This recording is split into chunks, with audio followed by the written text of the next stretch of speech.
Hello everyone, કેમ છો તમે? वेलकम है अंकिता लाइव व्लॉग में। तो ये गुजराती हिंदी व्लॉग मिक्स हो रहा है मुझसे। हिंदी ठीक से आती नहीं है मुझे, तो गुजराती में कुछ वर्ड तो आ जाते हैं। मेरी भाषा इस तरह की हो चुकी है, तो प्लीज़ आप समझ लीजिएगा मेरी भाषा को गुजराती की। तो ये देखिए, मैंने कल जहाँ वीडियो छोड़ा था वहीं से शुरुआत कर दी है। वाड़ बुवार कर लिया था मैंने, सुबह सुबह चाय नाश्ता भी कर लिया है, गेहूं के आटे की रोटी खा ली है और फिर बाद में घर में सफाई करके झाड़ू पोछा लगा करके अभी मैं किचन में आ गई हूँ। यहाँ पर भी मैं सफाई कर दूँगी। डिब्बे को अच्छे से साफ़ कर दिया है। कुछ भी खोलो तो वहाँ पर लग ही जाता है, जो भी हाथ में लगा हुआ होता है, तो उसको भी मैंने साफ़ कर दिया है और रख दिया है।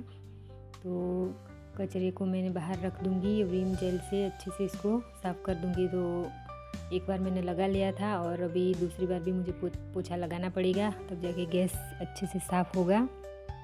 तो ये देखिए, सब कुछ प्रोसेस करने के बाद लास्ट में अभी इसको मैं साफ़ कर रही हूँ।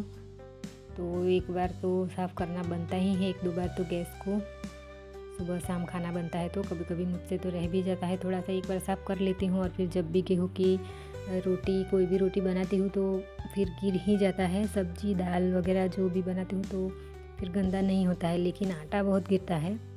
तो ये देखिए, चौड़ी में लेकर के आई हुई थी, शायद 2 दिन हो चुके हैं। थोड़ी सी मुरझा भी गई है। ये पतली पतली डोरी जैसी होती है, कुछ में दाना होता है और कुछ ऐसे ही होती है जिसे मुड़कर खाया जाता है। ये देसी चौड़ी है, बहुत ही अच्छी लगती है।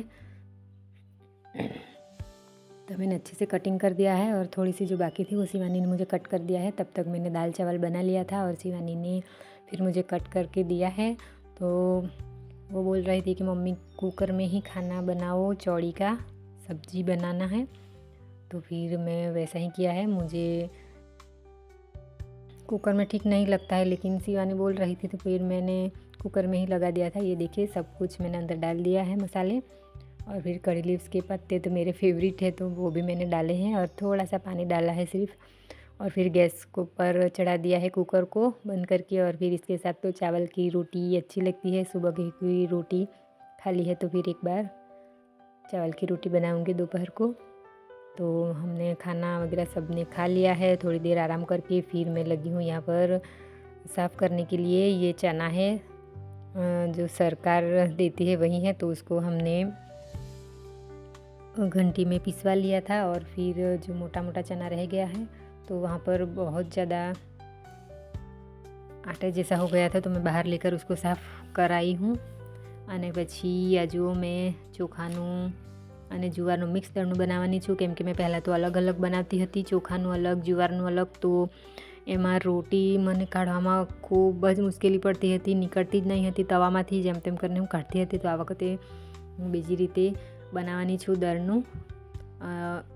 ચોખાને અને જુવારને મિક્સ કરીને એક જ બનાવવાની છું આછા રોટલાનું દળનું। તો પછી સાફ કરીને હું મોકલાવી આપીશ। અને બંને દળનું, ચોખાનું જુવારનું અને પછી ચણાનું પણ બેસન બની જશે। અને પછી હજુ અહીંયા હું સાફ કરવા લાગી છું, કેમ કે પહેલાં અગર મેં આ કામ કરી લેતી તો બધું પીલાઈ જવાય બધું કામ કરતાં કરતાં। તો પછી પાણીનું કામ હું પાછળથી રાખ્યું છે, તે પહેલાં દળનું બનાવી લીધું હતું। એકવાર તો મેં અહીંયા સારી રીતના ઘસીને કચરો કાઢી નાખ્યો છે, અને આ બીજી વાર મેં છેલ્લે લાસ્ટ પાણી નાખીને પછી એને પાણી કાઢી નાખીશ। અને કિચનમાં પણ પોતું મારવાનું બાકી જ હતું 2-3 દિવસનું, તો મારી દઈશ।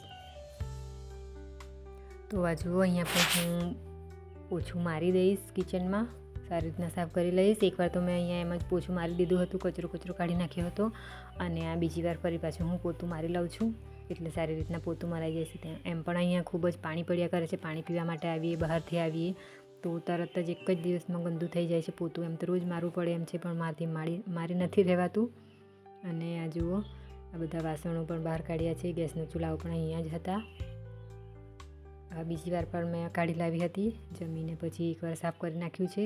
તો આ બપોર પછીનું કામ છે, તો વાસણો માંજી નાખીશ। અને આજે પીપળું પણ બહાર કાઢી નાખ્યું છે। અંદર જુવાર હતી તો તે બિલકુલ બગડી ગઈ હતી, તો પછી બાજુના ઘરે આપી દીધી છે ગાય ભેંસ માટે। તો આ પીપળું પણ સાફ કરી લઈશ। એક પીપળું પણ મેં સાફ કરી લીધું હતું પાણીથી બરાબર વિમ જેલથી ઘસીને। તો આજે હવે આને સાફ કરવાની છું। બધા વાસણો માંજીને પછી હું પીપળું પણ ધોઈ નાખીશ, ઊંધું કરીને સૂકવીને પછી મૂકી જઈશ, કેમ કે પછી જોઈએ આમાં શું ભરવું પડે તે રીતના હું એનો ઉપયોગ કરીશ। હમણાં તો મૂકીને ચાલ્યા જ જવું પડે એમ છે શહેરમાં. ત્યાં પણ 2 પીપળાઓ છે એટલે મારે ત્યાં જરૂર નથી, તો અહીંયા જ હું એને કંઈ પણ ઉપયોગ માટે મૂકી દઈશ. અને ત્યાર પછી જો કપડાં ધોવા લાગી છું હું. લાસ્ટવાળું કામ છે મારું આ હવે. તો આઈ હોપ મારો વિડીયો તમને પસંદ આવે તો લાઈક કરજો, સબસ્ક્રાઈબ કરજો, કોમેન્ટ કરવાનું ના ભૂલશો.